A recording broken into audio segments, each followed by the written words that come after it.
Oke, terima kasih Mbak Intan. Assalamualaikum warahmatullahi wabarakatuh. Selamat pagi, salam sejahtera untuk kita semuanya. Gimana kabarnya teman-teman PCKNR? Sehat? Kita senantiasa mengucapkan syukur kehadirat Allah Tuhan Yang Maha Kuasa. Mudah-mudahan nikmat berupa kesehatan ini bisa kita gunakan dengan sebaik-baiknya dan bisa kita manfaatkan dengan seoptimal mungkin. Teman-teman semuanya PCKNers yang saya banggakan, eh, dari Sabang sampai Merauke, yang sampai saat ini sudah 660 yang sudah join di webinar kita. Eh, Izinkan saya mewakili Pak Jakin untuk memberikan sedikit opening speech dalam rangka kegiatan webinar pada pagi hari ini. Teman-teman Pajakiners pasti sudah paham ya, sudah tahu bahwa Cortex sudah berlaku dan juga di sana sini pasti ada kekurangan, kemudian kadang ada keterlambatan, kemudian juga kadang-kadang sistemnya down dan lain sebagainya. Itu hal yang biasa dan lumrah dalam sebuah sistem yang begitu kompleks dan begitu besar dalam menggabungkan beberapa sistem administrasi perpajakan begitu ya di dalam satu sistem yang bernama Cortex begitu. Nah, teman-teman Project pada pagi hari ini kita akan coba membedah dan memahami tentang peraturan Dirjen Pajak nomor 11 tahun 2025, di mana peraturan ini berlaku per bulan Mei ya, tanggal kalau nggak salah tanggal 22 Mei 2025. Peraturan ini, per Dirjen ini turunan dari PMK dan juga dalam rangka memberikan kepastian bagi wajib pajak, bagi DJP sendiri, bagi teman-teman Fiskus, eh, terkait dengan berlakunya Cortex gitu ya. Sehingga ada beberapa aturan-aturan yang perlu penyesuaian atau perubahan dalam rangka menyesuaikan dengan pemberlakuan Cortex. Nah, makanya terbitlah Per nomor 11, Per Dirjen Pajak nomor 11 tahun 2025 ini. Teman-teman menjaga semuanya, pada pagi hari ini kita tidak akan membahas semua karena banyak sekali di Per satu itu ada hampir 147 kalau nggak salah pasal gitu ya. Jadi dari beberapa bab. Nah, kita pada pagi hari ini akan membahas tentang pelaporan pajak penghasilan gitu ya. Nah, nanti yang bab-bab lainnya nanti bisa dibahas dan didiskusikan. Kita lakukan webinar lagi pada waktu-waktu yang akan datang. Teman-teman Pajakan semuanya yang saya banggakan, nanti akan disampaikan secara lebih mendalam oleh tim Pajakin. Ada Mas Satya kalau nggak salah ya, nanti yang akan memberikan atau menyampaikan materi tentang webinar kita pada pagi hari ini. Sebelum kita ke acara inti, izinkan saya menyampaikan sedikit tentang Pak Jakin, baik pengenalan, yang sudah kenal berarti eh, supaya lebih dekat lagi, yang belum kenal supaya tahu dan kenal. Pak Jakin ini sebenarnya branding kita memang Pak Jakin ya, nama perusahaan kita PT Solusi Anak Negeri. Kita berharap kalau kita memiliki visi menjadi mitra yang terpercaya ya, kita terpercaya bagi pemerintah dan bagi wajib pajak tentunya. Bagi wajib pajak, kita uh, ingin memberikan kontribusi kita di dalam wajib pajak itu memenuhi kewajibannya dan melaksanakan haknya. Sehingga tidak hanya dituntut untuk kewajibannya apa saja, tetapi juga ada hak perpajakan yang bisa diperoleh atau didapatkan. Karena hak itu tidak datang dengan sendirinya, hak itu harus kita perjuangkan ya. Kalau enggak kita perjuangkan, hak itu tidak akan kita dapatkan. Nah, juga menjadi mitra terpercaya bagi pemerintah di dalam menghimpun penerimaan negara yang efektif, yang efisien gitu ya, yang berintegritas dan berkeadilan. Kita berharap bisa menjadi mitra otoritas perpajakan dalam hal ini uh, Direktorat Jenderal Pajak, kemudian Direktorat Jenderal Bea dan Cukai untuk bersama-sama menyelenggarakan bersama-sama melaksanakan pengadministrasian pajak ini yang baik, yang tadi yang efektif, yang efisien, yang berintegritas tentunya ya, dan berkeadilan. Gitu. Karena itu prinsip-prinsip dari sebuah negara demokrasi menurut saya, keadilan dan integritas tadi. Nah, kawan-kawan pajakan semuanya, untuk pajakin sendiri kami memiliki beberapa service atau layanan ya, kalau yang ada di platform kami, karena memang pajakin ini eh, ada aplikasinya ya, teman-teman bisa mendownload, kalau yang belum mendownload, kalau yang sudah download, coba dibuka lah, kira-kira menu apa yang bisa teman-teman manfaatkan atau gunakan begitu. Dan kalau ada masukan, kami sangat terbuka sekali menerima saran, kritik, dan masukan bagi teman-teman dalam pengembangan atau dalam develop dari aplikasi kami. Sehingga kami benar-benar bisa memberikan layanan-layanan yang di mobile gitu ya. Cukup teman-teman membuka smartphone teman-teman semuanya, teman-teman bisa mendapatkan informasi terbaru tentang pajak, bisa membuat billing dan lain sebagainya. Gitu. Itu harapan kami. Kita ada beberapa layanan yang berbasis online atau di platform kami, yaitu ada konsultasi, ada cek status, ada buku kas, dan ada akuntansi. Ini layanan di pencatatan atau pembukuan ya nantinya yang bisa teman-teman gunakan di buku kas dan akuntansi. Ada menu e-billing dan menu e-materai, serta ada menu izin usaha. Izin usaha ini bisa teman-teman manfaatkan kalau teman-teman ada keinginan misalnya mau mendirikan badan usaha atau mau eh, perubahan data badan usaha begitu ya, baik PT, CV, koperasi, yayasan dan lain-lain semuanya. Nanti bisa teman-teman cek di menu izin usaha tadi. Oke, selain itu tadi saya sampaikan juga teman-teman juga bisa mendapatkan informasi terbaru baik terkait dengan hal-hal yang baru di pajak maupun aturan-aturan yang baru di pajak gitu. Uh, Selanjutnya yang konsultasi tadi mungkin teman-teman tinggal membuka ya di menu konsultasi, kemudian teman-teman tinggal memilih layanannya apa, misalnya mau dicatat tentang pembuatan SPT, PPh orang pribadi ya, tinggal teman-teman nanti diketik di situ dan teman-teman bisa menggunakan menu konsultasi ini ya, baik melalui chat online maupun melalui video call. Jadi teman-teman bisa memilih mau video call atau melalui chat online begitu. Next, untuk cek status NPWP, teman-teman juga bisa memanfaatkan atau menggunakannya untuk melihat apakah NPWP kita sendiri itu masih aktif nih, atau sudah seperti apa statusnya karena lama nggak digunakan misalnya. Dan juga mengecek NPWP dari vendor misalnya, atau lawan transaksi kita, apakah yang bersangkutan NPWP-nya masih aktif, non efektif atau seperti apa begitu. Berikutnya, nah kalau untuk menu catat kas, tadi saya sampaikan menu ini memang kita fokuskan untuk teman-teman di UMKM yang menggunakan uh, pajak final UMKM yang 0,5% itu, Bapak Ibu, teman-teman pajak enak semuanya. Di sini teman-teman tinggal nanti dicatat dan misalnya transaksi hariannya biar berapa, kemudian secara bulannya nanti tinggal dihitung uh, oleh sistem, dihitung, oh pajaknya entas bulan omsetnya sekian, oh kena pajak 0,5% kali omset. Nah nanti teman-teman tinggal uh, bisa buat billing sekalian dan sekalian dibayar melalui bisa melalui QRIS, bisa melalui menu-menu yang lain pembayaran pajaknya. Selanjutnya ada menu akuntansi ya.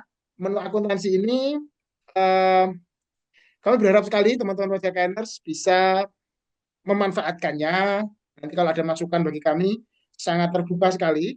Terima kasih sekali karena memang menu akuntansi ini uh, nanti memiliki output atau teman-teman bisa mendapatkan output ketika nanti menginput di sini.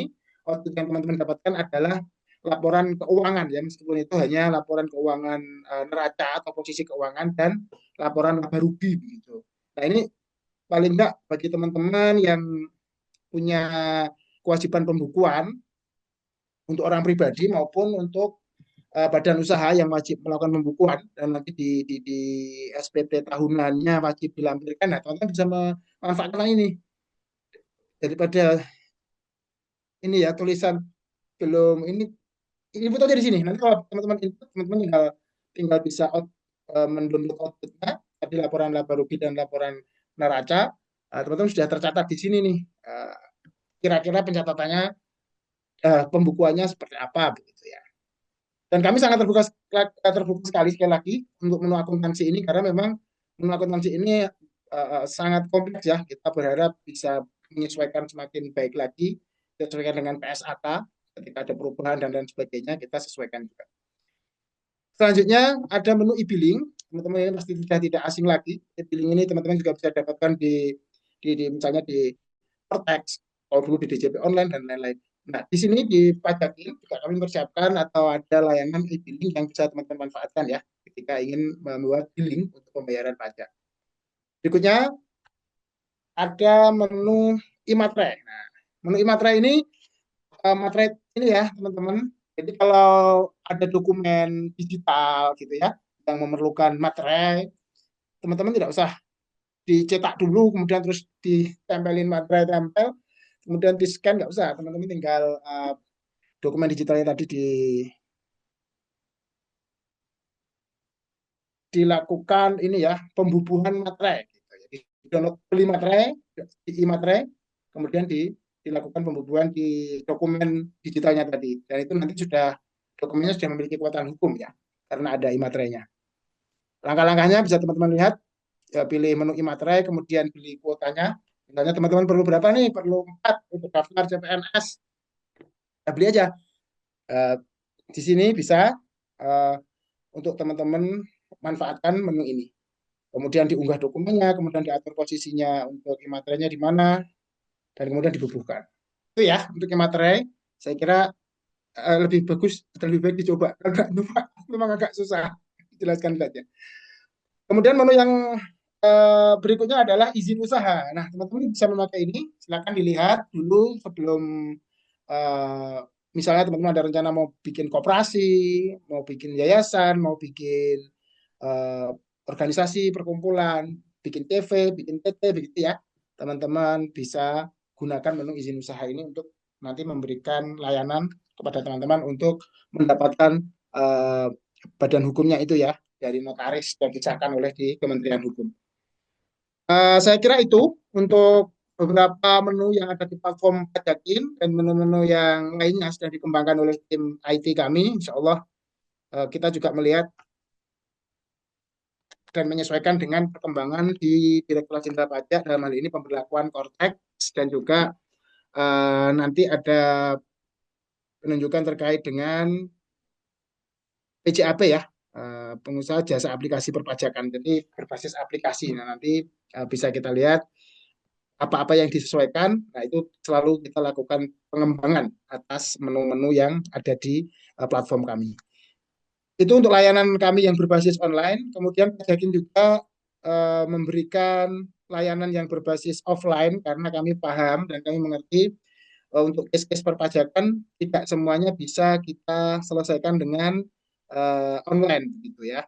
Apalagi kalau sudah dapat surat cinta begitu, teman-teman dapat surat cinta dari kantor pajak, kemudian sudah naik lagi mungkin menjadi tax audit, naik lagi menjadi objection atau keberatan, kemudian naik lagi ke proses banding di pengadilan pajak. Nah, itu kan layanan-layanan yang tidak bisa dilakukan secara online dan harus offline begitu ya. Pajakin berkomitmen memberikan layanan-layanan itu mulai dari awal compliance sampai dengan proses litigasi di pengadilan pajak atau banding dalam hal ini untuk memastikan dan memberi kepastian hukum bagi teman-teman semuanya di dalam melakukan hak dan kewajiban perpajakannya ya.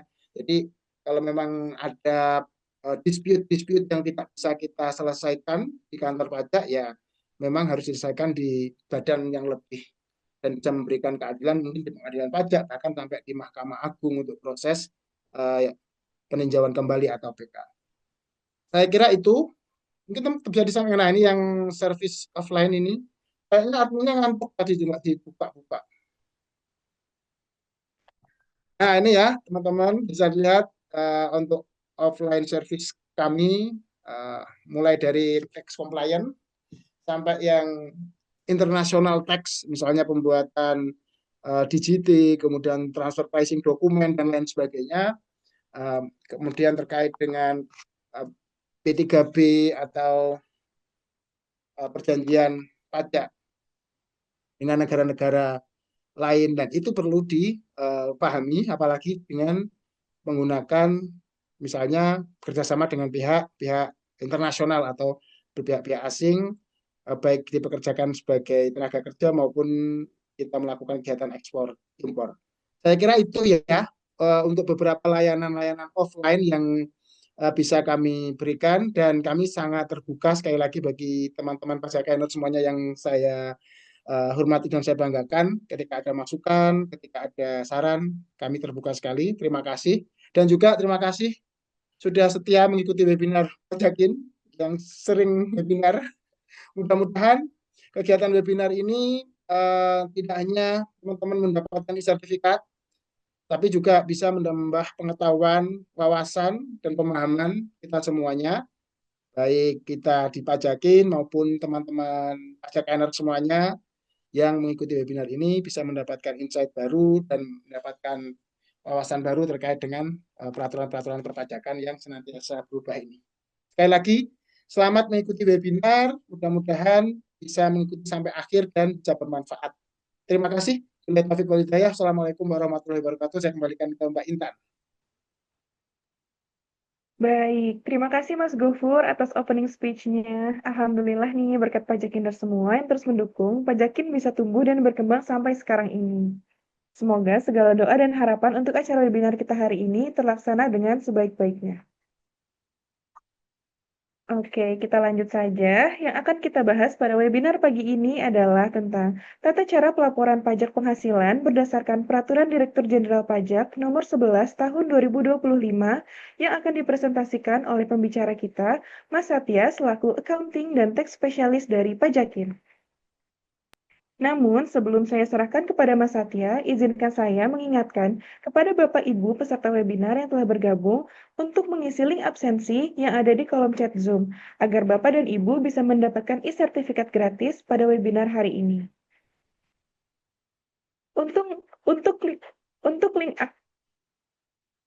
maaf.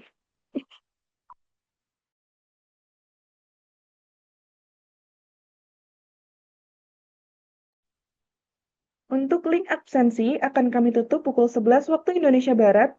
Jadi diharapkan untuk Bapak Ibu untuk segera mengisi linknya, dan untuk link evaluasi akan kami bagikan setelah sesi tanya jawab, serta akan langsung ditutup saat webinar selesai. Jadi diharapkan untuk Bapak dan Ibu tidak keluar masuk Zoom karena khawatir akan tergeser dengan peserta lain. Serta jangan lupa untuk bergabung pada grup WhatsApp webinar yang nanti akan dikirimkan oleh tim Pajakin melalui kolom chat Zoom. Jangan lupa juga bagi peserta yang sudah memiliki pertanyaan, silakan mengisi link tanya jawab yang sudah dikirim di kolom chat Zoom, karena nanti akan ada sesi tanya jawab yang akan dijawab langsung oleh narasumber kita hari ini, yaitu Mas Satya. Nah, nanti kami juga akan mengadakan sesi kuis sebanyak 3 kali setelah selesai pemaparan materi. Maka dari itu, Bapak Ibu dimohon menyimak dengan baik ya apa yang disampaikan oleh Mas Satya agar berkesempatan mendapatkan hadiah menarik dari Pajakin.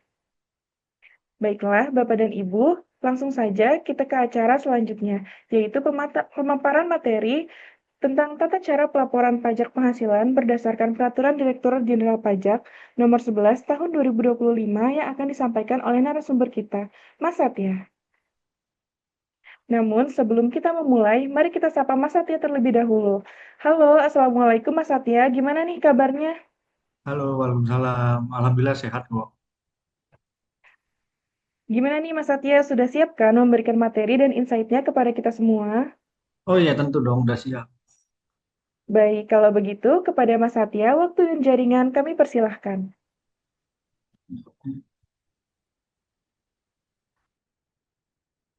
Baik, Assalamualaikum warahmatullahi wabarakatuh. Selamat pagi, rekan-rekan semua. Salam sejahtera. Jadi di sini saya akan membawakan materi tentang tata cara pelaporan pajak penghasilan berdasarkan Per 11 PJ 2025.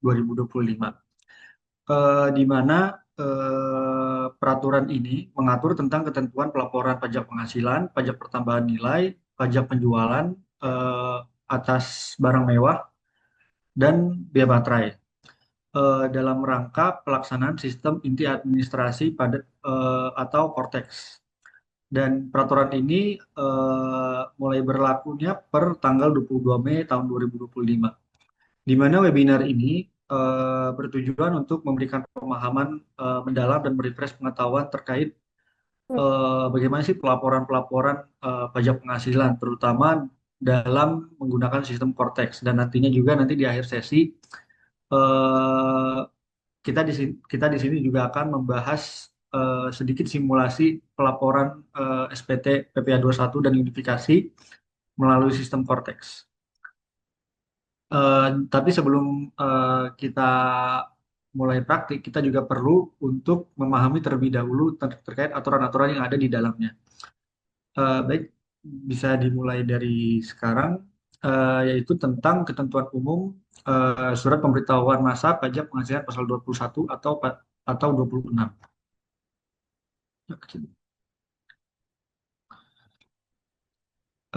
Di mana dalam pasal 3 peraturan tersebut ini membahas tentang fungsi SPT masa PPh 21 maupun SPT 26. Yang pertama itu di pasal 3 SPT masa itu memiliki 3 fungsi, yaitu melaporkan dan mempertanggungjawabkan perhitungan pajak penghasilan pasal 21 dan 26 yang sebenarnya terutang terkait dengan pekerjaan, jasa, atau kegiatan orang pribadi. Kemudian yang kedua itu adalah membuat bukti pemotongan PPh 21 dan 26. Dan yang terakhir itu adalah menyetorkan PPh pasal 21 dan 26 yang telah dipotong oleh pemotong pajak dalam satu masa pajak. Sesuai dengan peraturan perpajakan yang berlaku, baik itu dari level undang-undang, peraturan Menteri Keuangan, dan juga dari level peraturan Dirjen Pajak. Kemudian yang kedua ini adalah jenis pajak yang dilaporkan dalam SPT masa PPh 21 dan 26. Tentunya terbagi menjadi dua, yaitu pajak penghasilan pasal 21 bagi orang pribadi, dan yang kedua itu pajak penghasilan pasal 26 sehubung dengan pekerjaan, jasa, atau kegiatan orang pribadi, di mana orang pribadi ini merupakan WNA atau warga negara asing. Kemudian dalam undang-undang tersebut juga memberikan poin-poin kewajiban pemotongan perpajakan, di mana ada 3 poin utama, yaitu poin pemotongan PPh pasal 21 dan 26, di mana pemotong itu wajib membuat bukti potong PPh 21 maupun 26, kemudian menyerahkan bukti pemotongan kepada penerima penghasilan, dan yang ketiga itu melaporkan bukti pemotongan kepada Dirjen Pajak melalui SPT PPh masa 21 maupun 26 yang tentunya saat ini menggunakan sistem administrasi Cortex. Kemudian yang kedua itu ada pemotongan pajak aturan terkait dengan pemotongannya tersebut, di mana pemotong pajak ini dapat melakukan pembetulan atau pembatalan bukti pemotongan dan juga membuat bukti pemotongan tambahan jika diperlukan. Dan yang terakhir itu adalah pemotong pajak juga dapat membetulkan SPT masa PPh 21 maupun 26 secara sukarela jika ada kesalahan. Baik itu mungkin bisa jadi salah hitung maupun ada kekurangan dari perhitungan tersebut. Kemudian terkait dengan berikutnya ini terkait dengan identitas dalam pelaporan. Di mana secara umum ini ada yang secara umum yang dapat kita ketahui identitas ini ada NPWP maupun NITKU atau nomor identitas tempat kegiatan usaha. Di mana NPWP ini digunakan oleh pemotong pajak untuk menyampaikan SPT masa PPh 21 maupun 26. Kemudian ada NPWP dan NITKU digunakan untuk membuat bukti pemotongan PPh 21 dan 26. Kemudian yang ketiga ini terkait dengan ketentuan jika pemotong pajak memiliki tempat kegiatan usaha yang berbeda dari tempat tinggal ataupun kedudukan, bukti pemotongannya dibuat mencantumkan NITKU atau nomor induk tempat kegiatan usaha masing-masing, tempat kegiatan usaha yang mengelola administrasi pembayaran penghasilan. Kemudian ada lagi terkait dengan tempat-tempat administrasi terkait dengan pembayaran penghasilan itu ada 3. Yang pertama itu tempat penerimaan penghasilan melaksanakan kegiatan. Kemudian yang kedua itu tempat status kepegawaian terdaftar. Dan yang terakhir itu ada tempat kontrak ditandatangani. Dalam hal instansi pemerintah yang memiliki subunit organisasi itu membuat bukti pemotongan melalui subunit terkait. Dan yang terakhir itu penerimaan penghasilan yang dimaksud adalah mereka yang dipotong PPh 21 maupun 26 sesuai dengan ketentuan perpajakan. Kemudian di sini kita juga masuk dengan dalam pembahasan bentuk dan tata cara pembuatan bukti pemotongan pajak penghasilan pasal 21 maupun 26. Di mana dalam bukti pemotongan ini memiliki berbagai macam formulir. Di mana yang pertama ini ada formulir bukti potong A1 untuk pegawai tetap ataupun pensiunan yang menerima uang penghasilan secara berkala. Kemudian yang kedua ini ada bukti potong A2 untuk pegawai negeri, anggota TNI ataupun Polri, pejabat negara atau pensiunannya. Di mana nantinya akan menggunakan bukti potong A2. Kemudian yang ketiga ini ada bukti potong 21, di mana bukti potong ini untuk PPh 21 non final dan final bagi wajib pajak dalam negeri selain kategori tersebut. Dan ada BP 26. BP 26 ini untuk wajib pajak luar negeri atau withholding slip artikel 26. Kemudian bukti potong ini nanti diberikan dalam bentuk dokumen elektronik melalui modul e-Bupot dengan tanda tangan elektronik yang sudah terintegrasi dengan sistem Dirjen Pajak. Kemudian di sini terkait dengan ketentuan pembuatan bukti pemotongan. Nah, ketentuan yang pertama ini formulir dibuat berdasarkan jenis penerima penghasilannya. Jadi tadi itu kan ada kurang lebih ada 4 formulir, di mana bukti potong A1 digunakan untuk pegawai tetap ataupun pensiunan yang berkala. Kemudian bukti potong A2 itu nanti diberikan untuk PNS, TNI, Polri, pejabat negara, dan pensiunannya. Kemudian yang ketiga itu ada bukti potong 21, ini untuk wajib pajak dalam negeri lainnya. Dan bukti potong 26 untuk wajib pajak luar negeri.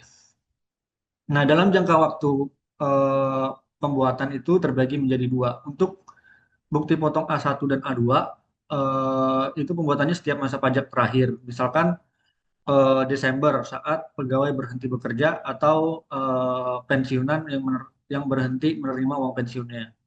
Kemudian yang kedua ini ada untuk bukti potong 21 dan 26, eh, jangka waktu pembuatannya itu setiap transaksi atau untuk satu masa pajak. Jadi dia setiap bulan harus dilakukan pembuatan bukti potong. Kemudian ada ketentuan ketiga terkait dengan distribusi bukti pemotongan, di mana bukti potong A1 dan A2 diserahkan maksimal 1 bulan setelah masa pajak terakhir berakhir. Misalkan kayak tadi Desember, maka distribusinya itu maksimal pada bulan Januari. Kemudian untuk bukti potong 21 dan bukti potong 26 diserahkan itu setiap kali pembuatan bukti pemotongan atau setiap mungkin kalau misalnya karyawan itu setiap pembayaran gaji ketika gaji itu sudah dipotong. Kemudian terkait dengan kegunaan dalam satu bukti potong, di mana bukti potong A1 dan A2 ini digunakan untuk satu penerima penghasilan dalam satu kode objek pajak dan satu tahun pajak atau bagian tahun pajak. Untuk BP 21 atau bukti potong 21 dan 26 itu untuk satu penerima penghasilan, satu kode objek pajak, dan satu masa pajak. Jadi totalnya itu dalam setahun bisa ada 12 masa gitu ya. Kemudian yang terakhir ini ada bukti pemotongan harus dibuat sesuai format dan petunjuk pengisian. Kemudian ada kode objek pajak yang mengikuti lampiran yang telah ditetapkan Dirjen Pajak melalui Per 11 tahun 2025 ini. Dan tentunya karena ditetapkan oleh Dirjen Pajak, nantinya kode-kode objek pajak ini bisa diubah oleh eh, Dirjen Pajak sendiri, baik itu setiap periode ataupun setiap waktu. Kemudian di pasal 8 terkait dengan kewajiban pembuatan bukti pemotongan PPh 21 ini. Yang pertama, ketentuannya adalah bukti pemotongan pajak tidak perlu dibuat apabila tidak ada pembayaran penghasilan. Kemudian yang kedua itu bukti pemotongan tetap dibuat walaupun PPh 21 maupun 26 tidak dipotong. Misalkan ada 5 ketentuan nih. Yang pertama, penghasilan tidak melebihi penghasilan tidak kena pajak. Kemudian ada PPh 21 nihil karena surat keterangan bebas atau tarif 0%. PPh 21-nya ditanggung pemerintah. Kemudian ada fasilitas pajak tertentu dan yang terakhir PPh 26 nihil berdasarkan perjanjian penghindaran pajak berganda dengan surat keterangan domisili. Kemudian di pasal 9 ini ada informasi identitas penerima penghasilan. Di mana penerima wajib memberikan identitas kepada pemotong pajak, di mana BPA 1 dan BPA 2 diserahkan maksimal 1 bulan setelah masa pajak terakhir berakhir. Kemudian untuk wajib pajak dalam negeri ini harus memberikan identitas berupa NPWP atau NIK, dan untuk wajib pajak luar negeri harus memberikan identitas dalam bentuk tax identification number atau identitas perpajakan lainnya. Kemudian bagi wajib pajak luar negeri yang ingin mengajukan perlakuan sesuai perjanjian penghindaran pajak berganda harus menyerahkan surat keterangan domisili. Adapun di pasal 10 ini terkait dengan pembetulan, pembatalan, dan bukti tambahan. Di mana bukti pemotongan PPh 21 maupun 26 dapat dibetulkan jika ada kesalahan pengisian, kemudian dibatalkan jika bukti seharusnya tidak dibuat atau transaksi dibatalkan. Kemudian ada beberapa syarat pembetulan dan pembatalan, yaitu yang pertama, DJP belum melakukan pemeriksaan terhadap SPT massa, kemudian bukti pemotongan belum diajukan keberatan, sudah diajukan keberatan namun tidak dipertimbangkan, dan sudah diajukan keberatan tapi keberatan tersebut dicabut dengan persetujuan DJP. Kemudian ketentuan ketiga ini, pemotong pajak dapat membuat bukti tambahan jika SPT massa sudah dilaporkan selama DJP belum melakukan pemeriksaan. Dan yang keempat, semua pembetulan dan pembatalan atau bukti tambahan harus dilaporkan dalam SPT massa PPh 21 dan 26. Kemudian di sini kita akan membahas bentuk dan tata cara pembuatan bukti pemotongan pajak penghasilan. Di mana surat pemberitahuan masa pajak penghasilan 21 maupun 26 itu memiliki beberapa komponen. Yang pertama itu ada induk surat pemberitahuan, di mana di sini tentunya memberikan informasi terkait dengan PP yang dipotong, baik itu PP 21 maupun 26. Dan juga ada informasi terkait dengan kurang atau lebih setornya PPh 21 maupun 26. Kemudian ada komponen yang kedua, yaitu ada lampiran surat pemberitahuan atau lampiran 1A. Ini terkait dengan daftar pemotongan bulanan pajak penghasilan PPh 21 bagi pegawai tetap dan pensiunan yang menerima uang terkait dengan pensiunan secara berkala, serta bagi pegawai negeri sipil, anggota TNI, anggota kepolisian, dan pejabat negara dan pensiunannya. Di mana tentunya nanti di sini memberikan informasi terkait dengan NPWP, kemudian nama yang dipotong penghasilannya, kode objek pajak, kemudian jumlah penghasilan bruto, tarif, dan pajak yang akan dipotongnya nanti. Kemudian ada lampiran 1B terkait dengan daftar pemotongan pajak penghasilan PPh 21 bagi pegawai tetap dan pensiunan yang menerima uang terkait pensiun secara berkala, serta bagi pegawai negeri sipil, anggota TNI, Polri, pejabat negara, dan pensiunan masa pajak terakhir. Lampiran ketiganya ini adalah formulir lampiran 2 terkait dengan daftar pemotongan 1 tahun pajak atau bagian tahun pajak PPh 21 bagi pegawai tetap dan pensiunan yang menerima uang terkait pensiun berkala, serta bagi pegawai negeri sipil, Polri, TNI, pejabat negara, dan pensiunan lainnya. Di mana lampiran 2 dan 1 ini kurang lebih informasinya sama. Dan juga ada lampiran ketiga, di mana lampiran ketiga ini eh, terkait dengan daftar pemotongan pajak penghasilan 21 ataupun pasal 26 sebagai maaf, selain pegawai tetap atau pensiunan yang menerima uang terkait pensiunan secara berkala. Kemudian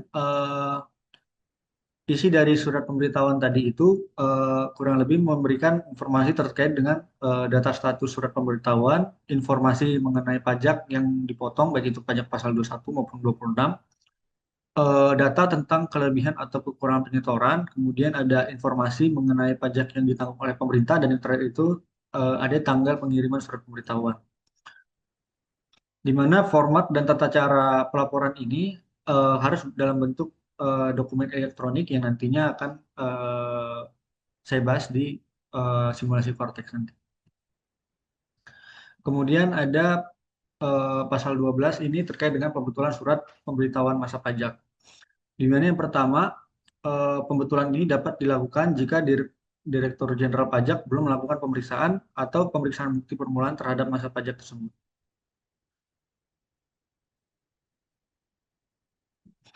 Kemudian ada aturan terkait dengan pembayaran pajak kurang bayar atau lebih setor, di mana saat kurang bayar, eh, jika hasil pembetulan menunjukkan pajak kurang disetor, maka pemotong PPh 21 ataupun 26 wajib melunasi pajak yang harus kurang bayar tersebut, yang ya kurang bayar tersebut.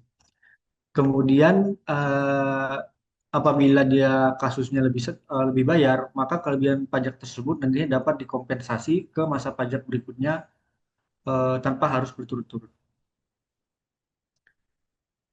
Kemudian di materi sekarang ini kita akan masuk terkait dengan materi PPh unifikasi, di mana pertama-tama saya akan membahas tentang ketentuan umum SPT masa PPh unifikasi. PPh unifikasi ini mulai dibahas di Peraturan Per 11 tahun 2025 pada pasal 14, di mana pada pasal ini membahas tentang fungsi SPT masa PPh unifikasi. Di sini ada poin yang pertama, di mana SPT masa PPh unifikasi ini digunakan oleh pemotong atau pemungut untuk melaporkan kewajiban pemotongan PPh, kemudian ada pembuatan bukti pemotongan dan pemungutan PPh unifikasi, dan yang terakhir itu adalah penyetoran PPh yang telah dipotong ataupun dipungut dalam satu masa pajak. Kemudian pada poin kedua ini, SPT masa unifikasi juga dapat digunakan oleh wajib pajak yang membayar atau menyetor sendiri PPh terutang. Kemudian yang ketiga, ada jenis PPh yang dilaporkan, yaitu ada 5. Yang pertama ada PPh pasal 4 ayat 2, ini terkait dengan penghasilan final. Kemudian ada PPh pasal 15, ada PPh pasal 22, kemudian ada PPh pasal 23, dan ada PPh pasal 26 selain terkait dengan pekerjaan jasa atau kegiatan orang pribadi. Kemudian ada kewajiban pemotongan dan pemungutan PPh unifikasi, di mana pada poin pertama pemotong atau pemungut PPh unifikasi wajib membuat bukti pemotongan PPh unifikasi, kemudian menyerahkan bukti pemotongan kepada pihak yang dipotong ataupun dipungut, dan yang terakhir itu tentunya melaporkan bukti ke DJP melalui SPT masa unifikasi di Kortex. Kemudian pada poin kedua, hak dari pemotong dan pemungut ini dapat membetulkan atau membatalkan bukti jika terdapat kesalahan dan membuat bukti tambahan jika diperlukan. Dan yang ketiga, pemotong atau pemungut juga dapat secara sukarela membetulkan SPT masa PPh unifikasi untuk satu atau beberapa jenis PPh yang tercakup. Kemudian di sini kita akan membahas bentuk dan tata cara pembuatan bukti pemotongan dan atau pemungutan pajak penghasilan unifikasi. Di mana pada pasal 17 menjelaskan terkait dengan jenis bukti pemotongan atau pemungutan. Yang pertama, bukti pemotongan atau pemungutan tersebut terdiri dari bukti pemotongan atau pemungutan berformat standar, dan yang kedua itu ada dokumen yang dipersamakan dengan bukti berformat standar. Kemudian yang kedua, bukti berformat standar dibuat melalui modul e-Bupot dengan tanda tangan elektronik sesuai ketentuan perpajakan. Di mana di bukti pemotongan atau pemungutan berformat standar terdiri dari formulir BPPU untuk wajib pajak dalam negeri dan BUT dan BPNR untuk wajib pajak luar negeri.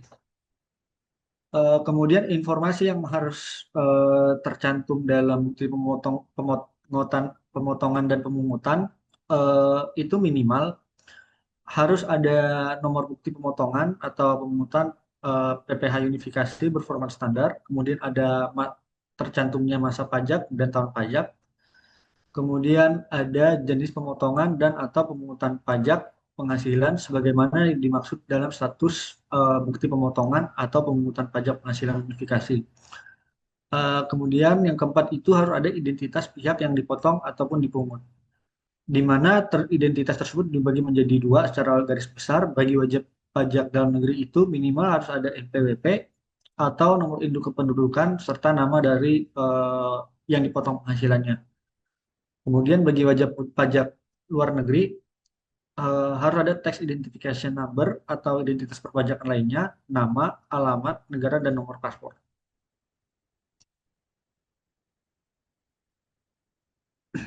Kemudian aturan masih terkait dengan informasi dalam bukti pemotongan harus ada jenis fasilitas, kemudian ada kode objek pajak, dasar pengenaan pajak, tarif pajak, kemudian ada pajak status pajak penghasilan yang dipotong, dipungut ataupun ditanggung pemerintah, kemudian ada dokumen yang dijadikan dasar pemotongan, pemungutan ataupun pemberian fasilitas. Kemudian ada identitas pemotong, baik di mana identitas tersebut berupa NPWP dan NIK pemotong ataupun pemungut PPh unifikasi, nomor identitas tempat kegiatan usaha, dan nama pemotong serta pemungut. Tentunya di bukti pemotongan itu harus juga dicantumkan nama dan tanda tangan dan tentunya tanggal ditandatanganinya dokumen tersebut. Kemudian untuk terkait dengan bukti potong itu dibuat untuk satu pihak dalam satu kode objek pajak dan satu masa pajak. Adapun jika ada beberapa transaksi dengan pihak dan kode objek pajak yang sama dalam satu masa, dapat dibuatkan satu bukti gabungan. Nah, tadi kan ada terkait dengan bukti potong kan ada bukti potong yang berformat standar dan ada juga yang dipersamakan dengan bukti potong tersebut. Di mana ketentuannya ini ada di pasal 19/11 tahun 2025. Yang pertama ini dokumen yang dipersamakan itu digunakan untuk jenis penghasilan tertentu, yaitu bunga deposito ataupun tabungan, bunga jasa giro, diskonto SBI, dan surat berharga Indonesia. Kemudian yang kedua itu ada untuk bukti potong atas bunga obligasi dan surat utang yang jangka waktunya di atas 12 bulan. Kemudian yang ketiga itu ada surat berharga jangka pendek di pasar uang. Yang keempat ada penjualan saham di bursa selain dari saham sendiri. Yang kelima ada hadiah undian tertentu. Yang keenam ada transaksi pengadaan pemerintah dalam bentuk barang, jasa, sewa ataupun penggunaan harta. Yang ketujuh itu ada penjualan aset kripto, dan yang terakhir itu ada penghasilan lain yang ditetapkan dengan dokumen setara. Nah, dokumen yang dipersamakan dengan bukti pemotongan atau pemungutan PPh unifikasi berformat standar sebagaimana yang sudah dijelaskan tadi, berupa dokumen buku tabungan, rekening koran, rekening kustodian, rekening efek, trade confirmation, atau bukti atas pengalihan surat berharga lainnya, dan dokumen lain yang setara baik berbentuk formulir kertas maupun dalam bentuk dokumen elektronik.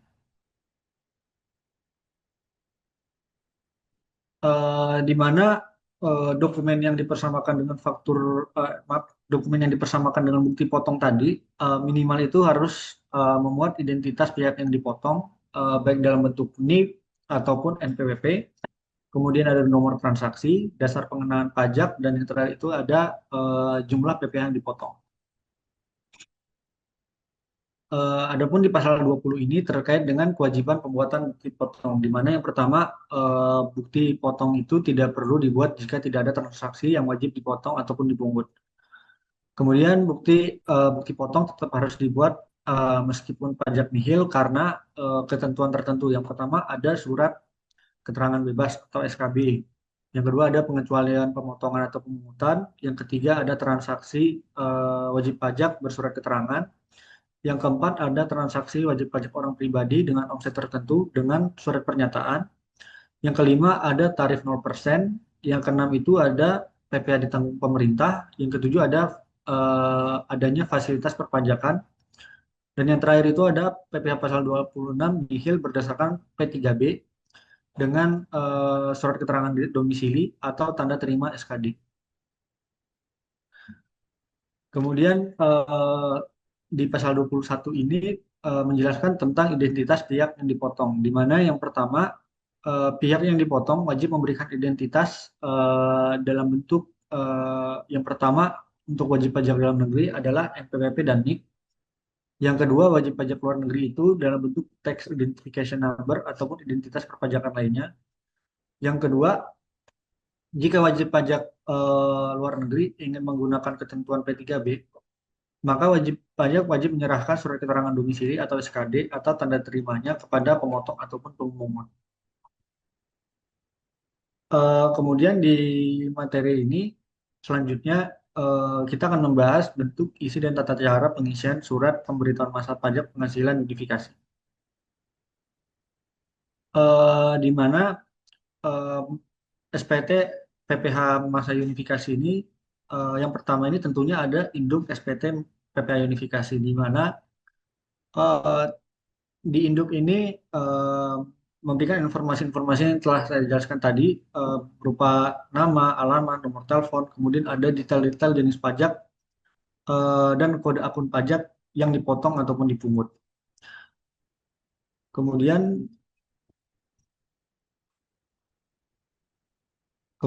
yang kedua ini ada formulir lampiran daftar 1, di mana daftar ini terkait dengan bukti pemotongan dan atau pemungutan pajak penghasilan unifikasi berformat standar.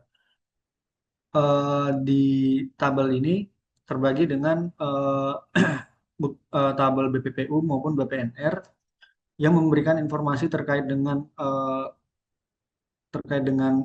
wajib pajak yang dipotong, baik dari informasi dalam bentuk NIK, NPWP, nama, kemudian sampai dengan dasar pengenaan pajak maupun fasilitas perpajakan. Kemudian ada di daftar 2. Daftar 2 ini terkait dengan daftar pajak penghasilan yang disetor sendiri dan atau disetor secara digunggu. Di mana di daftar ini hanya memberikan informasi terkait dengan jenis pajak, kode pajak, sampai dengan kode jenis setoran dan fasilitas perpajakan yang disetor sendiri oleh wajib pajak.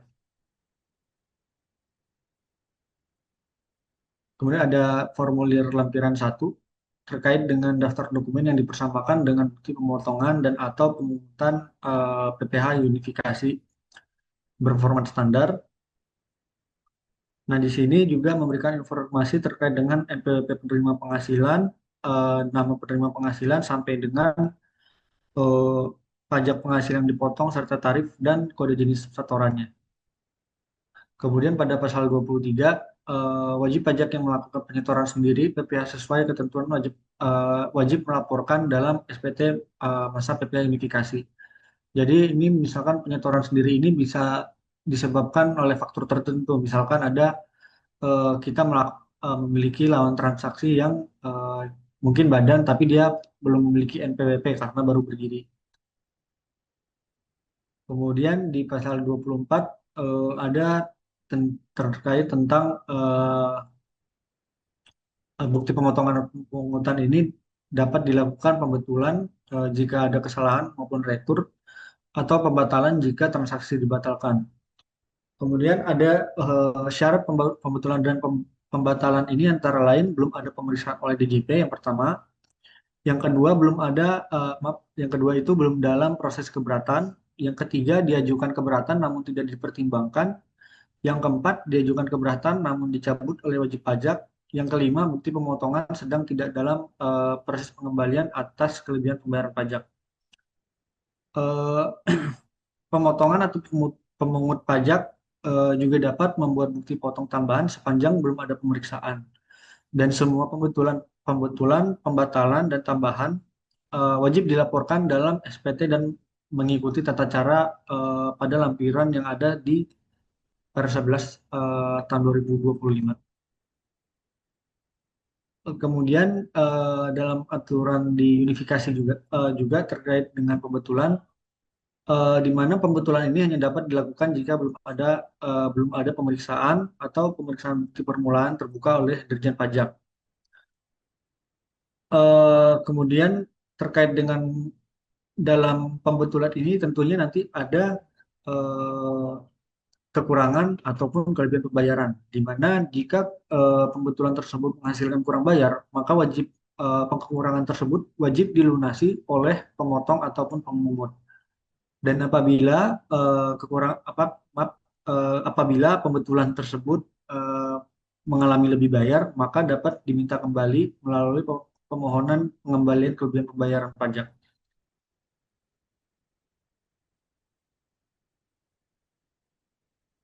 Kemudian ini materi yang berikutnya terkait dengan simulasi pembuatan bukti pemotongan via Cortex, di mana tentunya saat kita login ke Cortex, baik itu mungkin WP Badan, kita tentunya harus login ke eh, akun Cortex orang pribadi yang sudah terkonek dengan dengan perusahaan atau WP Badan tersebut.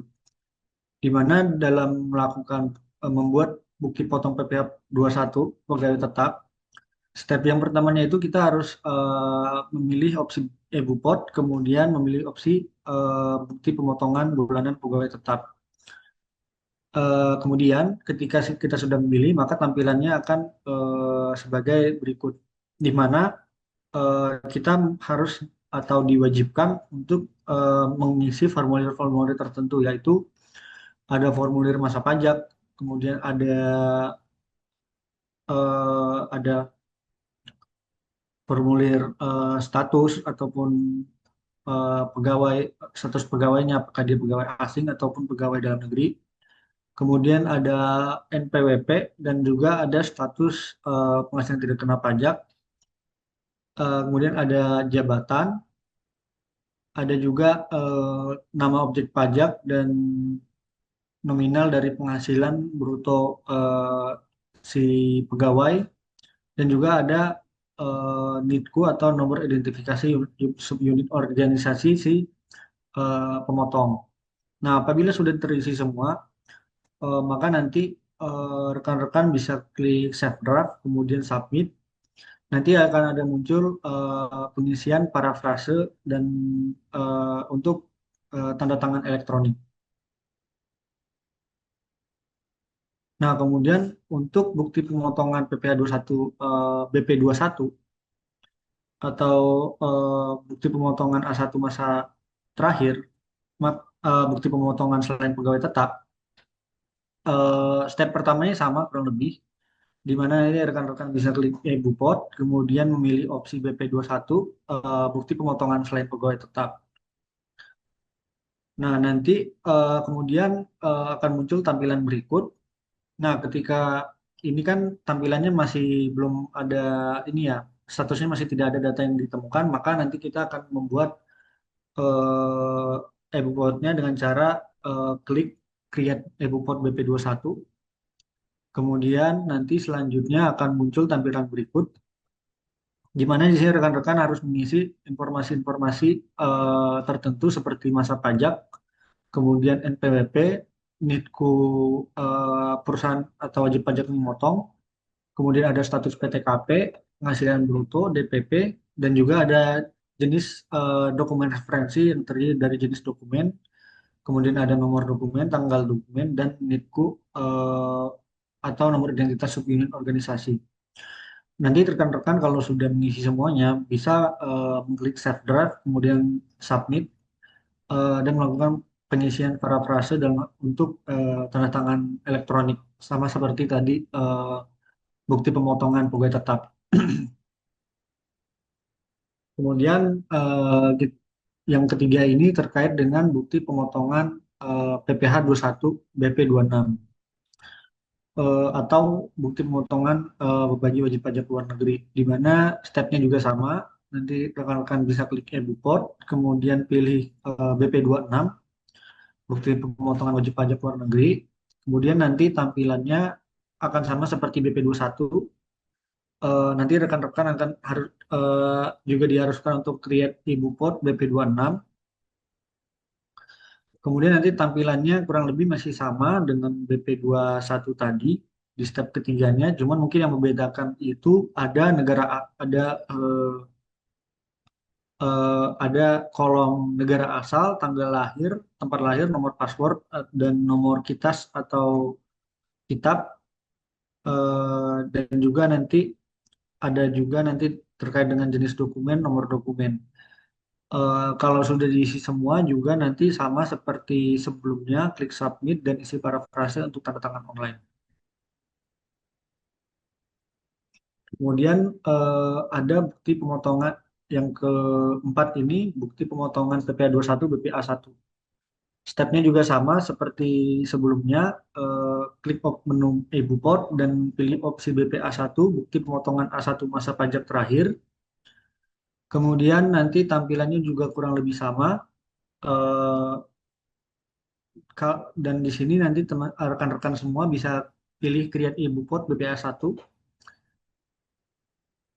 Nah, di sini nah di sini nanti juga kita harus mengisi form-form yang wajib diisi, di mana ada terkait dengan bekerja di lebih. Yang pertama itu ada kolom bekerja di lebih dari satu pemberi kerja. Kemudian ada masa awal periode penghasilan. Kemudian ada pilihan pegawai asing maupun tidak. Kemudian ada NPWP, status penghasilan diri kena pajak, jabatan, dan juga ada jenis pemotongan. Dan yang terakhir itu nanti ada jenis formulir jenis fasilitas pada masa pajak Desember ataupun masa pajak terakhir. Kemudian ada nomor NIDKU atau nomor identitas subunit organisasi. Nah, apabila semuanya sudah diisi, maka klik save draft dan submit. Kemudian yang kelima itu ada bukti pemotongan PPh 21 BPA 2. Step pertama juga sama seperti sebelum-sebelumnya, yaitu klik e-Buport, kemudian pilih menu BPA 2, bukti pemotongan A2 masa pajak terakhir.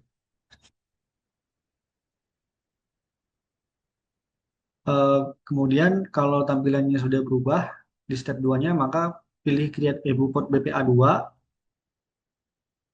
dan nanti kita juga diisi formulir yang wajib diisi kurang lebih juga sama, di mana yang membedakan nanti di sini ada NIP ataupun nomor induk pegawai dan NRP, kemudian ada pangkat ataupun golongan, eh, dan juga nanti ada status PTKP, jabatan, nama objek pajak, kemudian ada status dari pajak tersebut.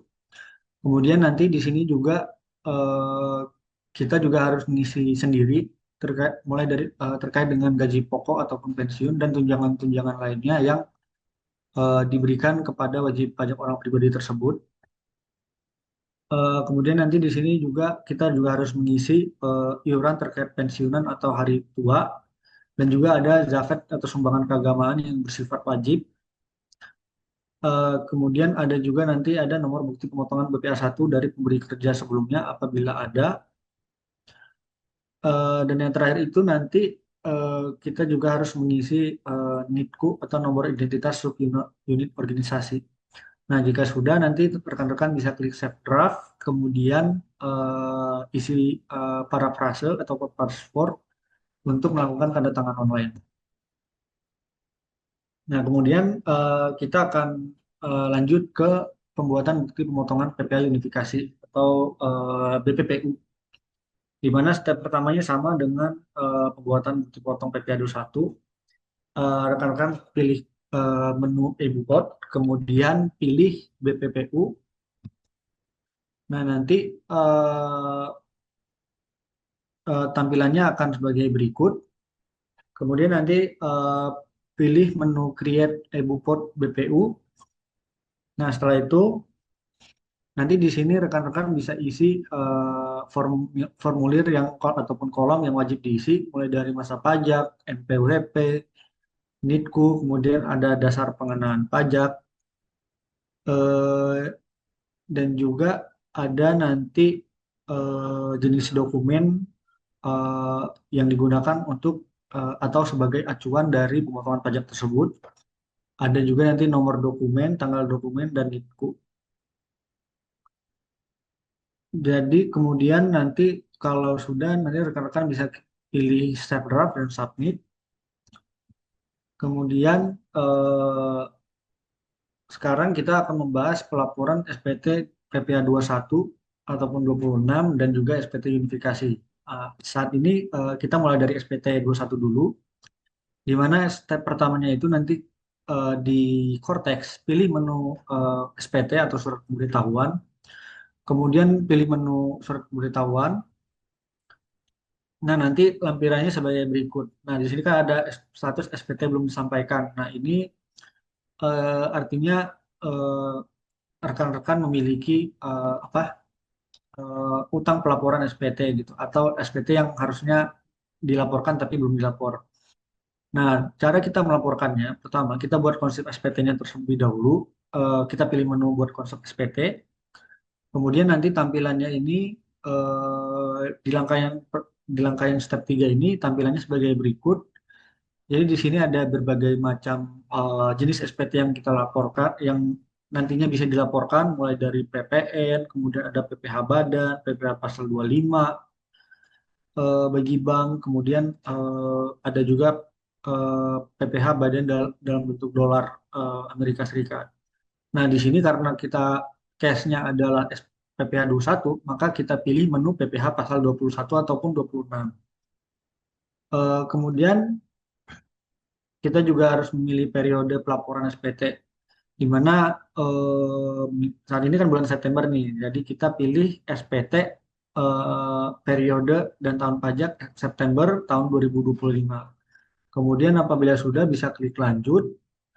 Nah, di sini nanti kita ada pilihan tuh. Yang pertama normal. Kalau misalkan kita baru pertama kali lapor, maka statusnya normal. Cuman kalau nantinya kita sudah lapor, ternyata kita ada pembetulan, maka nanti eh, status jenis SPT-nya itu adalah SPT pembetulan. Nah, jika sudah dipilih, maka kita klik buat konsep SPT. Nah, nanti di dashboard SPT belum disampaikan, nanti terisi kolom PPh SPT draft draft SPT PPh pasal 21.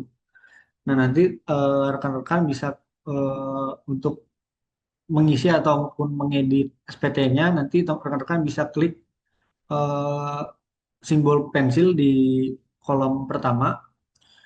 Kemudian nanti lampirannya akan sebagai berikut. Nah, di sini nanti ada nanti pilihan posting SPT. Nantinya rekan-rekan diberikan kemudahan dalam aplikasi ini, di mana nanti ketika rekan-rekan klik posting SPT, maka angka-angka yang ada di SPT tersebut akan terisi secara otomatis mengikuti dengan angka-angka dari bukti potong yang telah rekan-rekan buat. Nah, nanti di SPT ini rekan-rekan hanya perlu eh, mencentang apa? Mencentang kalimat pernyataan telah melakukan pengisian SPT dengan benar sesuai dengan undang-undang. Kemudian nanti ada memilih status peneratangan yaitu taxpayer ataupun representatif, dan juga nanti eh, di kalau sudah diisi, maka rekan-rekan bisa pilih simpan konsep, kemudian bayar dan lapor. Nanti di menu bayar dan lapor ini akan muncul menu isi parafrase yang nantinya digunakan untuk melakukan tanda tangan online. Kemudian yang kita masuk ke pelaporan SPT unifikasi, di mana yang step pertamanya ini sama seperti step pertamanya SPT PPA satu. Kita pilih menu SPT dan pilih pilihan surat pemberitahuan ataupun SPT. Nah, nanti untuk laporan SPT unifikasi ini nanti juga sama tampilannya. Kita juga harus buat konsep terlebih dahulu. Dan step ketiganya kita pilih nanti eh, pilihan PPH unifikasi. Kemudian di step 4 kita juga sama, kita akan nanti mengisi pilihan periode dan tahun pajak pelaporan tersebut. Dan tentunya nanti kita juga memilih status dari SPT tersebut apakah normal ataupun kebetulan. Kemudian nanti tampilannya juga sama seperti SPT PPA satu. Kita juga akan mengklik logo pensil untuk melakukan pengisian. Nah, di sini nanti akan terisi otomatis mulai dari masa pajak sampai dengan nomor telepon perusahaan rekan-rekan yang rekan-rekan lapor SPT-nya. Nah, nantinya di sini juga akan ada menu posting SPT. Nah, di mana nanti ketika rekan-rekan eh, memilih menu tersebut, maka kolom-kolom dari pajak penghasilan kemudian sampai dengan PPh kurang bayar ini akan terisi secara otomatis sesuai dengan bukti potong yang rekan-rekan buat tadinya. Nah, nanti di sini juga sama, rekan-rekan akan mengisi akan melakukan pencentangan pernyataan telah melaporkan SPT dengan benar sesuai dengan undang-undang. Kemudian melakukan penandatanganan di mana penandatanganan ini bisa dilakukan oleh wajib pajak maupun kuasa wajib pajak. Nah, nantinya di tahap terakhirnya sama seperti sebelumnya, rekan-rekan akan klik tombol bayar dan lapor dan mengisi eh, parafrase untuk melakukan tanda tangan online. Ya, sekian dari saya ucapkan terima kasih, kurang lebihnya mohon maaf.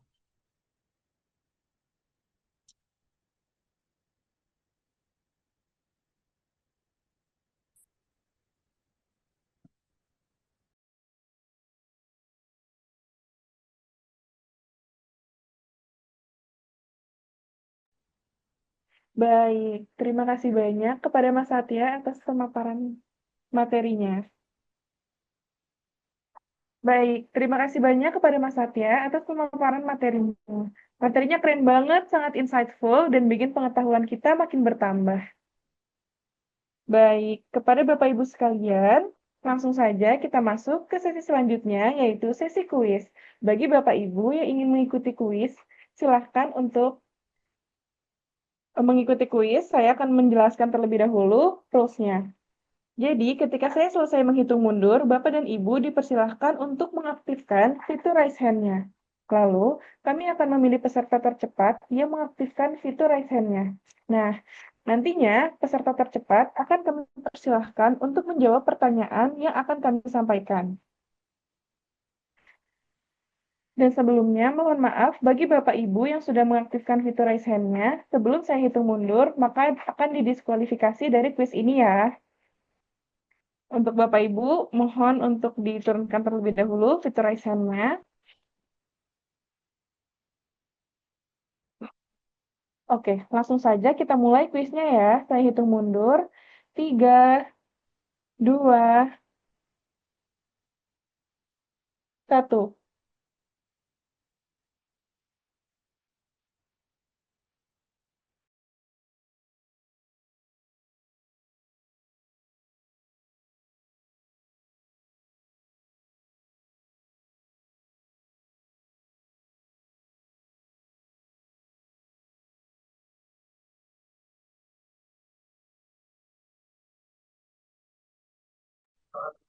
Wah, ternyata sudah banyak ya yang mengaktifkan fitur raise hand-nya. Sebentar ya. Saya akan cek terlebih dahulu kandidat tercepat yang beruntung. Baik. Halo, Ibu Mita Anissa. Ya, halo.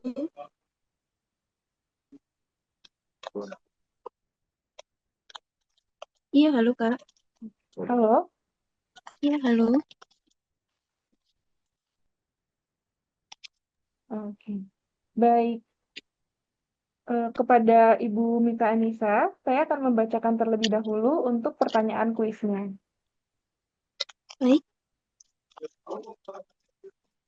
Kita masuk kuis yang pertama. Yang pertama, fungsi utama dari SPT masa PPh 21 dan PPh 26 adalah A. Membuat bukti pemotongan PPh 21 dan PPh 26. B. Melaporkan dan mempertanggungjawabkan perhitungan PPh 21 dan PPh 26 yang terutang. C. Menyetor pajak yang telah dipotong. Silakan Ibu Mita Anissa untuk menjawab.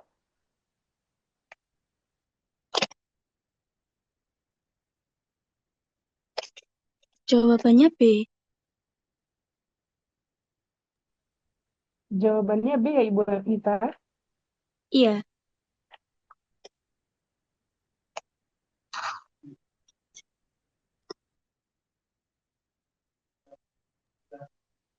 Wah, selamat kepada Ibu Mita Anissa berkesempatan untuk memenangkan kuis pertama ini. Karena jawaban yang Ibu berikan sudah tepat, silakan Ibu untuk mengklaim hadiah dengan cara menghubungi kami melalui DM serta follow Instagram Pajakin di @pajakin, lalu membuat Instastory mengenai webinar hari ini, dan tidak lupa untuk tag ke Pajakin ya. baik, terima kasih.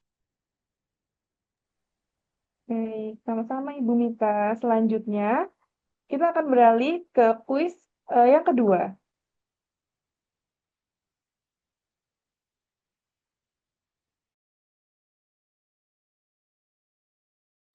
Saya akan menghitung mundur kembali. Untuk Bapak Ibu, mohon untuk menurunkan fitur raise hand terlebih dahulu ya. Saya akan menghitung mundur untuk pertanyaan kuis yang kedua. Baik, siap-siap ya Bapak Ibu. Saya hitung mundur. 3, 2, 1.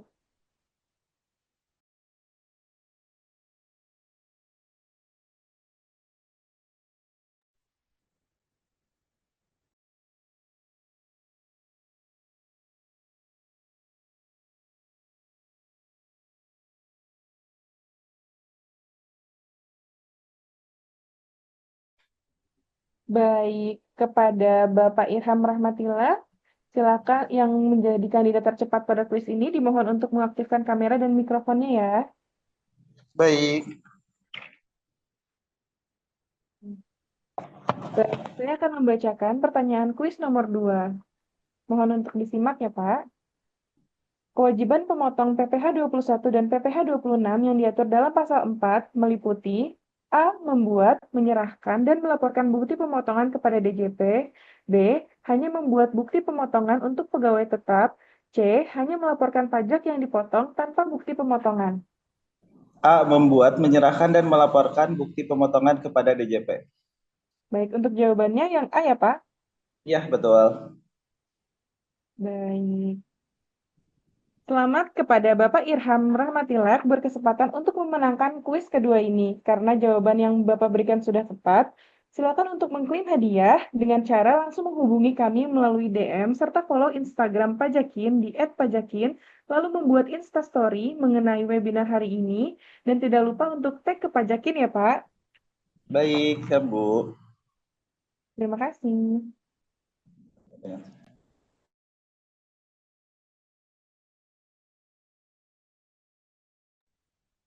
Baik, selanjutnya kita akan lanjut ke kuis yang ketiga.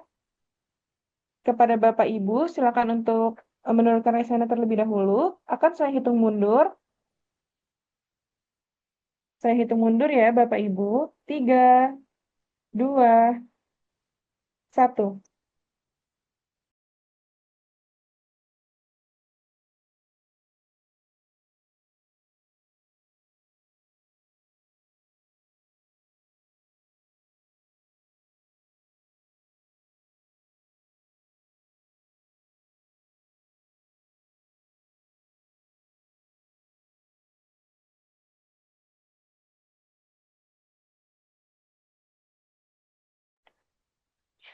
Baik, kepada Bapak Ronaldi Susanto yang menjadi kandidat tercepat pada kuis ketiga ini dimohon untuk mengaktifkan kamera dan mikrofonnya.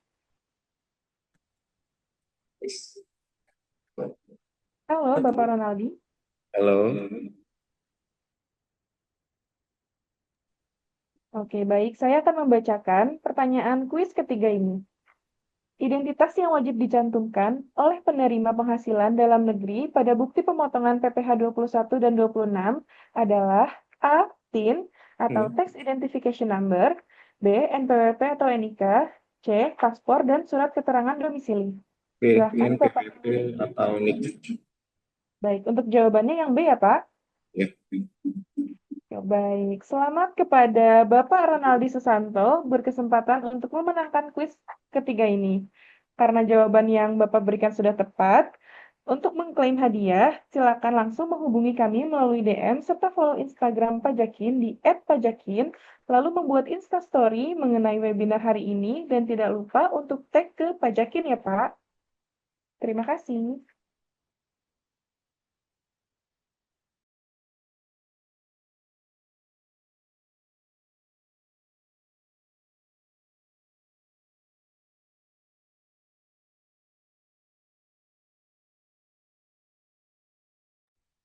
Baiklah, sesi kuis ini telah berakhir. Sebelumnya, izinkan saya mengucapkan selamat sekali lagi kepada Ibu Mita Anisha, kepada Bapak Irham Rahmatillah, dan yang terakhir kepada Bapak Ronaldi Susanto sebagai pemenang dari kuis kita hari ini.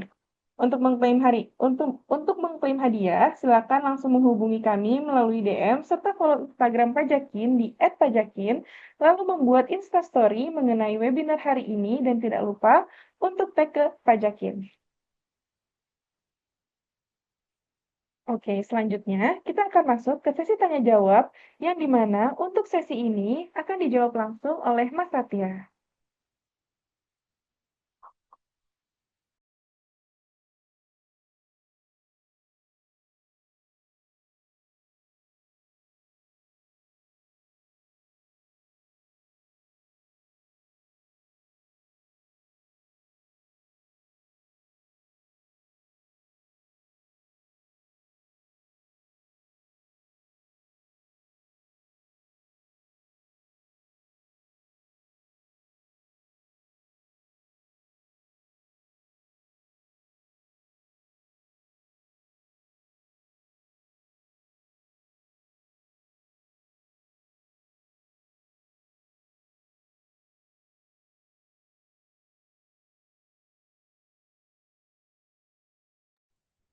Baik, saya akan membacakan pertanyaan yang akan dijawab langsung oleh Mas Satya. Pertanyaan pertama dari Ibu Dwi Kurnia Faresti.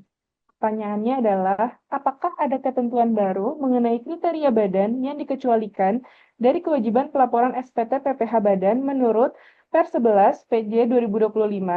Dan dalam konteks integrasi ke sistem Cortex, tantangan apa yang mungkin timbul bagi PPh Badan dalam pengunggahan data dan sinkronisasi laporan? Silakan Mas Satya untuk menjawab.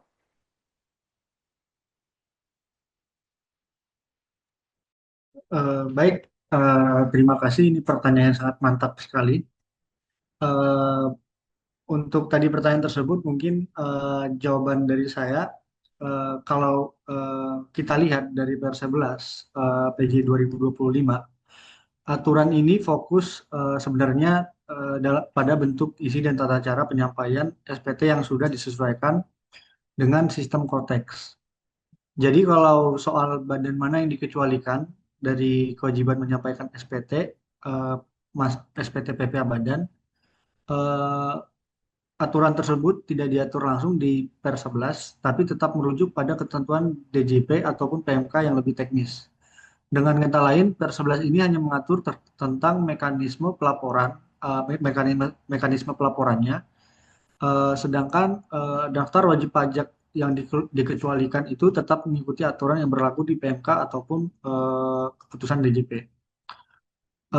Kemudian kalau kita berbicara terkait dengan integrasi ke Cortex, tantangan yang biasanya muncul itu ada beberapa. Yang pertama itu perbedaan format data antara sistem internal perusahaan dengan format yang diminta di Cortex. Sehingga seringkali perlu dilakukan namanya data mapping terlebih dahulu. Kedua, adanya validasi data di Cortex yang sangat ketat. Jadi apabila ada selisih sedikit saja, misalkan ada NPWP, NTPN, ataupun angka yang tidak konsisten, laporan tersebut bisa ditolak. Kemudian yang ketiga itu ada potensi perbedaan data dari pre-populated yang sudah ada di Cortex dengan catatan internal perusahaan. Jadi kita sebagai wajib pajak itu harus melakukan rekonsiliasi tersebut. Selain itu, ada juga tantangan teknis seperti timbulnya pembulatan, perbedaan basis fiskal, maupun dengan akuntansi. Kemudian ada hak akses penggunaan yang harus disesuaikan, serta keamanan data saat proses upload. Solusi dari pertanyaan tersebut, perusahaan perlu menyiapkan standar data mapping yang jelas, kemudian melakukan validasi internal sebelum melakukan penguploadan atau pelaporan, kemudian juga membuat laporan rekonsiliasi fiskal dan antara fiskal dan akuntansi agar tidak terjadi selisih antara pencatatan yang nantinya kita catat dengan yang telah kita laporkan. Kemudian kita juga harus memastikan tim yang berkaitan dengan pajak ini harus selalu update dengan regulasi terbaru.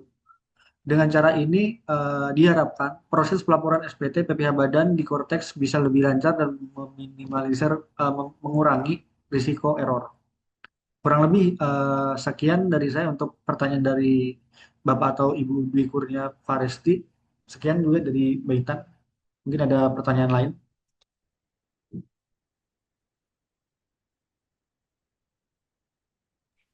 Baik, terima kasih Mas Satya atas jawabannya. Semoga jawaban dari Mas Satya membantu pemahaman lebih lanjut terkait dengan Per 11 PJ 2025. Selanjutnya, pertanyaan kedua dari Bapak Rizky Fahrizi. Pertanyaannya adalah, jika kita telat untuk melapor pajak penghasilan, denda yang diberikan sekitar berapa persen dari pajak yang dilaporkan sesuai dengan Per 11 PJ 2025? Silakan Mas Satya untuk menjawab pertanyaan kedua. Baik, terima kasih atas pertanyaannya. Jadi pada Per 11 PJ 2025 ini tidak mengubah besaran denda yang sudah diatur dalam Undang-Undang KUP Pasal 7. Di mana kan kalau sesuai dengan undang-undang tersebut ada beberapa denda yang dikenakan, misalkan untuk SPT masa PPN yang tidak disampaikan tidak tepat waktu, maka dikenakan denda 500.000. Kemudian untuk SPT masa selain PPN nanti dikenakan denda 100.000. Adapun untuk SPT PPH tahunan orang pribadi nantinya kalau telat itu dikenakan denda 100.000, dan untuk badan apabila telat dikenakan denda 1 juta.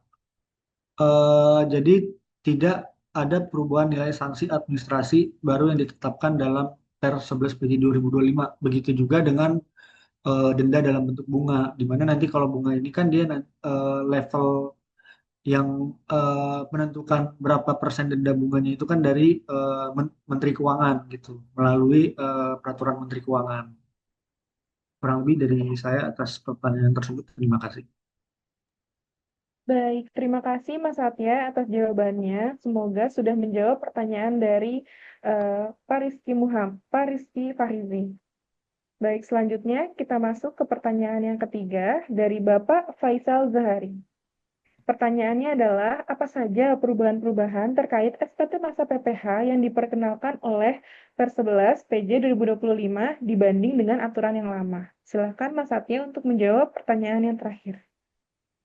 Baik, terima kasih atas pertanyaan ketiga. Jadi jika melihat aturan yang ada di Per 11 PJ 2025 ini, ada beberapa perubahan yang mendasar terkait SPT masa PPH dibandingkan dengan aturan-aturan lama. Yang pertama itu seluruh pelaporan SPT masa PPH 21, 26, dan unifikasi dialihkan ke Cortex. Jadi kita tidak lagi menggunakan aplikasi ISPT ataupun DJP online lagi. Kemudian hal ini dari Cortex ini membuat proses lebih terintegrasi. Namun konsekuensinya itu wajib pajak harus menyesuaikan sistem internalnya dengan format baru Cortex. Kemudian yang kedua itu ada proses pembuatan pemotongan.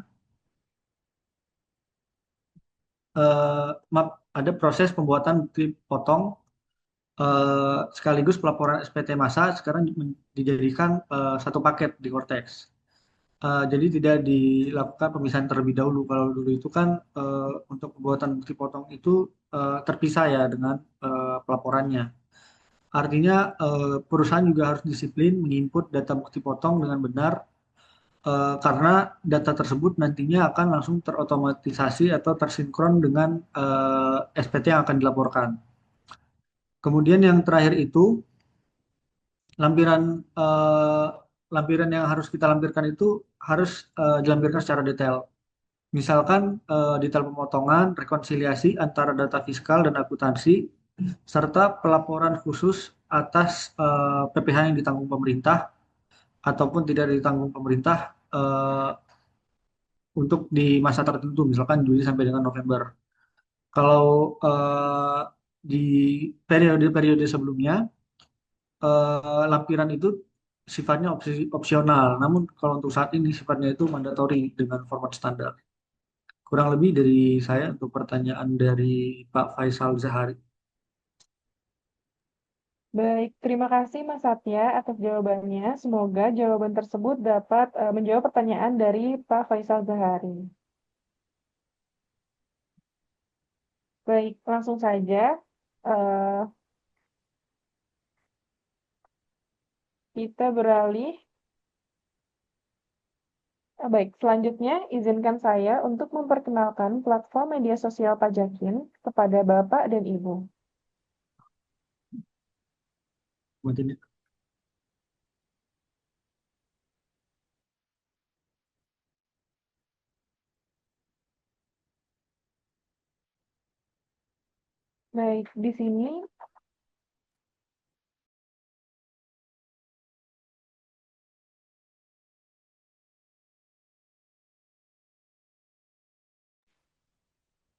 Baik, di sini ada Instagram Pajakin yang menampilkan konten-konten perpajakan terbaru serta informasi webinar edukasi perpajakan. Selain Instagram Pajakin, kami juga ada sosial media lainnya seperti Instagram Live @pajakin. Di sini, kami akan sharing konten-konten seru tentang keseruan keseharian kami di Office Pajakin. Boleh dikepoin ya Bapak Ibu. Selanjutnya, ada TikTok dari Pajakin. TikTok tersebut berisi sharing dari konten-konten video menarik tentang perpajakan dan konten entertainment lainnya. Selanjutnya, terdapat YouTube Official Pajakin. Di YouTube ini, biasanya kita akan upload video rekaman dari webinar kami. Kita juga ada YouTube Telapak Pajak, yang terdapat banyak podcast-podcast seputar perpajakan yang menarik. Jadi, jangan lupa untuk subscribe, komen, dan like, dan tonton ya Bapak Ibu. Dan yang terakhir, ada juga website atau blog artikel pajak yang berisikan berita dan informasi pajak terbaru. Bapak Ibu, silakan follow semua platform media sosial Pajakin untuk mendapatkan update terbaru mengenai perpajakan dan info webinar dari Pajakin selanjutnya. Nah, kami juga mengingatkan kembali kepada peserta webinar untuk mengisi link absensi dan link evaluasi yang sudah dibantu share oleh tim Pajakin di kolom chat Zoom sebagai syarat untuk mendapatkan e-sertifikat.